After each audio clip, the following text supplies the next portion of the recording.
Did you guys know Carol Channing? Yeah. And a lot of these people are probably more iconic to me since I've had more life experience than y'all. What does Carol Channing remind you of? Besides having an ungodly, scratchy voice. If I say, I don't know if I can think of that right off the top of my head, but I recognize the name. She is synonymous with Hello, Dolly. Oh. In 1964, she originated the role of matchmaker and general busybody Dolly Gallagher Levi in the Broadway musical. That show was a really huge success.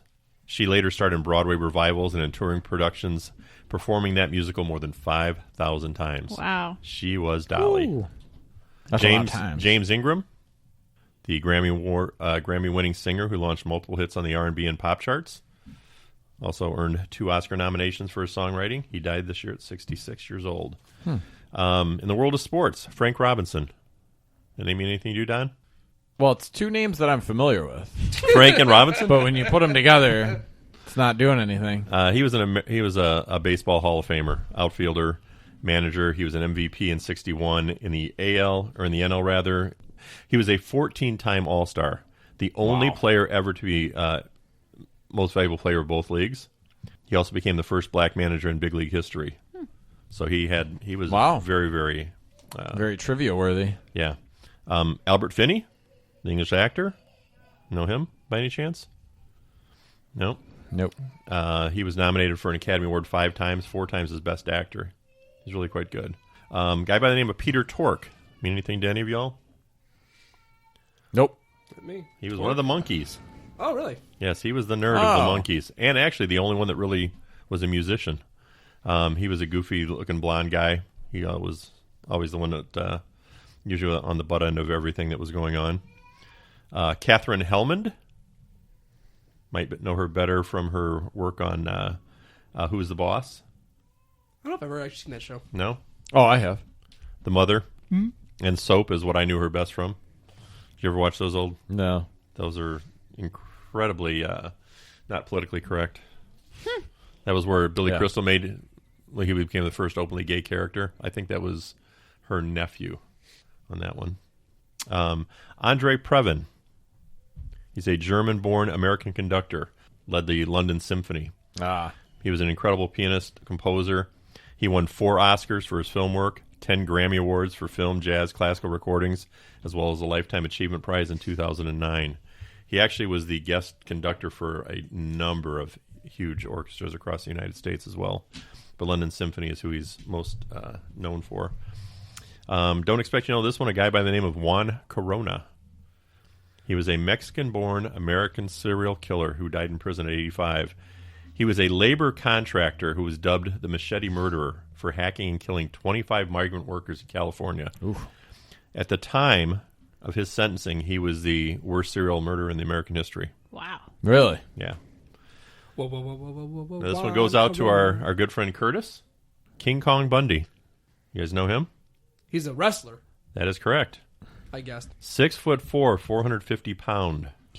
Whoa. Died at the age of 61. Probably best known for participating in the main event of WrestleMania 2 in the steel cage match. And at the time, the WWF had decided to make a different cage. It was like a blue, heavy-duty cage, mostly because of him, because of his mass and his girth. Yeah. He actually challenged Hulk Hogan to the title. Hogan's ribs had actually been heavily taped because Bundy had assaulted him like a month before this, but somehow overcame that and was able to escape the cage and hang on to his title. Dang. Ranking Roger, British musical vocalist for the Beat and General Public. Back in the new wave days. Do you remember, General Public? No. Very, very distinctive voice. So I've got him down here. Now, that's one I know you know, Don, because we mentioned his name earlier. Nipsey Hussle, the American rapper and activist. Yep. You know how he left us? You remember? Was he shot? He was shot. Chicago? I don't think so. I thought it was in Los Angeles because he grew up on the Los Angeles streets, came from a gang background, but started getting away from that. He actually became really big with a series of underground mixtapes. And I read that he released 1,000 of these or 2,000, but they were selling for $1,000 a piece or something like that, his mixtapes, before he finally got his first recording. Yeah. Became a pretty respected rapper. Earned a Grammy nomination for his critically acclaimed 2018 debut. And unfortunately, at the height of his career is when he was killed. Yeah, he was killed in Los Angeles. Yeah, ironically, I think he had a meeting that day with the city to talk about gang violence and ways they could combat it. Really? So, and it was not a gang that took him out, but somebody who he'd had a dispute with. Lorraine Warren, another one I don't expect you to remember the name of, but she was a paranormal investigator and demonologist. Aliens. Whose life inspired franchises like The Conjuring and the Amityville Horror. Those were actually things that had gone on and got turned into movies, and I think both of those had multiple incarnations. Yeah. John Havlicek? Name anything to you? Yeah. He was 8-time champion with the Boston Celtics, 13-time NBA All-Star. He was one heck of a player. Oh, yeah. Billy, well, actually, and Don, I expect you to both know this one. Peter Mayhew. Oh, yeah. Yep. Chewbacca, the British-American actor. He was 74. Doris Day. Music, movies, TV. She was America's sweetheart. She was blonde, freckle-faced, very bubbly all the time, did a lot of... they would have been called sex comedies at the time, but they were very innocent type sex romances at the time. She was probably the biggest box office star in the early 60s in America. I.M. Pei, I believe that's the way you pronounce it, P-E-I, one of the most renowned architects of the 20th century and early 21st century, known for crisp geometric designs that married elegance and technology. His probably the one you might know is the pyramid in Louvre, the glass pyramid. That's one of his. He also did the National Gallery of Art's East Wing. He died at 102 years old. Wow. Oof. Bart Starr. Football. I don't know if you knew this. Football. He is probably...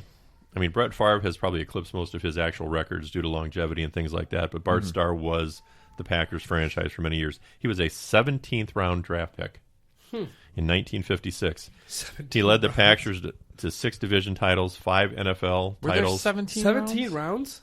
Or 17th overall? 17th round draft pick. There were a lot less teams then. Oh, yeah. 17th round. What do you do with all them? 200-man roster. Anyway, 6 division titles, 5 NFL titles, 2 Super Bowl titles. He was the NFL Most Valuable Player in '66. He was the MVP in both Super Bowls 1 and 2. Wow. Billy Buckner probably means more to me than you guys. He was a longtime Cub, first baseman, got traded to the Boston Red Sox, was an amazing fielder, and during the '86 World Series against the Mets, when the Boston Red Sox was about to wrap up their first world title in 80 years, ball took a sort of a bad bounce, went right between his legs, kept the Mets alive. They won that game, came back and won the next game, and he was forever considered the GOAT of that World Series. Gloria Vanderbilt. Designer? She was an artist, author, actress, fashion designer, heiress, and socialite. She actually was a member of the Vanderbilt family of New York, so she came from money. But she also turned a line of fashions and perfumes and household goods bearing her name into just tons of money. She's particularly noted for being an early developer of designer blue jeans. And also the designer of George's female glasses in Seinfeld for his new face. There you go. Yep. And These are women's frames. And if you did not know, she is actually the mother of Anderson Cooper from CNN. Oh, really? Yeah. That's interesting. Who actually got the majority of her inheritance. Don, this one's for you. Lee Iacocca. He was the charismatic U.S. auto industry executive who gave America the Chevy? Ford Mustang. Oh, okay. He later went to Chrysler and was basically credited for pulling them out of bankruptcy. Yeah. Very big in the auto industry. And the book. The Ford Mustang. That's a pretty good legacy in and of itself. And his book, like the Bible of business people. Mm-hmm. Right. Yeah. Ross Perot. Again, a little before your guys' time. I don't know if you remember him. He's a politician. Well, he became a politician. He was actually a self-made billionaire, but he became world famous when he decided to run for president in 1992. As a third-party candidate, he was probably the most successful third-party candidate of all time. And when he came on, you had Clinton was having little issues with keeping his pants on and people finding out about it. So there was a lot of scandal going on there. So in 1992, Perot wasn't real happy with, as well as a lot of people, with George H.W. Bush, and he was conservative himself, but he couldn't make the Republican nomination because Bush was going to get that again. Clinton was an up-and-coming, but he had flaws, obviously. So Perot started basically self-funded at the beginning of a campaign, and it really caught on. Mm-hmm. As late as, I think it was June or July of that year, he was actually number one in the polls. Yeah. It was June, because July he was thinking about dropping out because he couldn't get on the ballot in every state. So he thought about dropping out. Finally did get on the ballot in every state. Ended up with 18.9% of the popular vote, which was phenomenal for an independent candidate. But he didn't get a single electoral vote. Yeah. Then he started his own party, but by that time the novelty had gone off. I mean, he only got like 8.4% in 1996. The Perovians. Was it like the Green Party or something like that? Perovians. It was actually called the Reform Party. Reform Party? Yeah. What I remember most about him is anytime you would see a caricature or a political drawing, you had this little guy with these huge, enormous ears, because he was a short guy, and his ears did stick out, and that was, you saw that everywhere. Rutger Hauer, you guys ever seen Blade Runner? Yeah, I've seen it. The bad guy in Blade Runner, Rutger Hauer. That's all I can think of when I think of him. Yeah. He was quite the cyborg. A lady by the name of Toni Morrison. I don't know if you've heard of her. She was the first African-American woman to win a Nobel Prize in Literature, I have heard which of was it. in 1993. She was the author of 11 novels, as well as children's books and essay collections. Among them were the celebrated works like Song of Solomon, which received the National Book Critics Circle Award in 1977, and Beloved, which won a Pulitzer Prize in 1988. Actor Peter Fonda. If you ever saw Easy Rider, he became synonymous with the counterculture back in the late 60s. Son of Henry Fonda, great actor. Younger brother of Jane Fonda, and the father of Bridget Fonda. Quite the acting family. Yeah. Valerie Harper. Oh, I didn't see that. That sounds familiar. Yeah, she was Rhoda on the Mary Tyler Moore Show, and then had her own show. That's where I saw it. She won 4 Emmys as Rhoda. Thought this was interesting. The Mary Tyler Moore Show went from 70 to 77. Valerie Harper had actually met Mary Tyler Moore in 1961 when her then husband was on the Dick Van Dyke Show, which is where Mary Tyler Moore got her start. Robert Mugabe, who was the Zimbabwean, the revolutionary out of Zimbabwe. He was a prime minister there from 80 to 87, and the first black president of Zimbabwe from 88 to 2017. Came in as a reformer, left as not on the best of terms. His strong-arm tactics offended a lot of people. A guy by the name of T-Bone Pickens. He was an American business person and oil tycoon, known as the Oracle of Oil. That's the best name I've ever heard. T-Bone Pickens? T-Bone Pickens. At your service. He was quite interesting. Why is he an 80-year-old prospector? Very, very wealthy T-Bone guy. Pickens? Are you kidding me? He started his own company with $2,500, Mesa Petroleum. Built it up pretty big, and somewhere along the way, he started seeing that, like petroleum companies in particular, but a lot of big companies weren't really taking care of their shareholders. They were making money for themselves. So he started going in with him and his associates, and they would start buying up stock, a lot of stock in these companies, to the point where they thought he's going to get enough to take us over. Right. So he actually forced them to pay more for what he had paid to buy back the stock to keep control. Oh. So he'd buy something at $10 a share. They'd buy it back at $40 a share. Yeah. Well, that was great for all the shareholders because their $10 stock, which had been $10 for years and years and years, right, now it's is now worth roof. $40.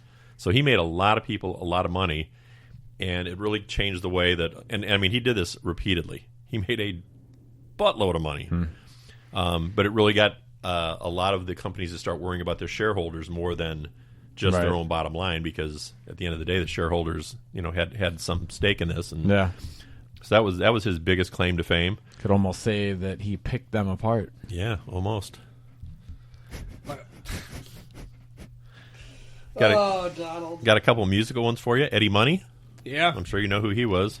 Huge in the 70s and 80s. I do. I'll wait for Don to bust out 2 Tickets to Nope, Paradise. not happening. I thought about it. I've got. That's all I got. How about Take Me Home Tonight? Take me home tonight. Shaken? I don't remember that. Wait, what's that one? How's that one go? That one I don't know. I'm not going to sing it for you. Darn. Probably a little more important to me. Rick Ocasek. No. The It sounds familiar. the front man and founder of the Cars. Ah, Oh, yeah. okay. I remember hearing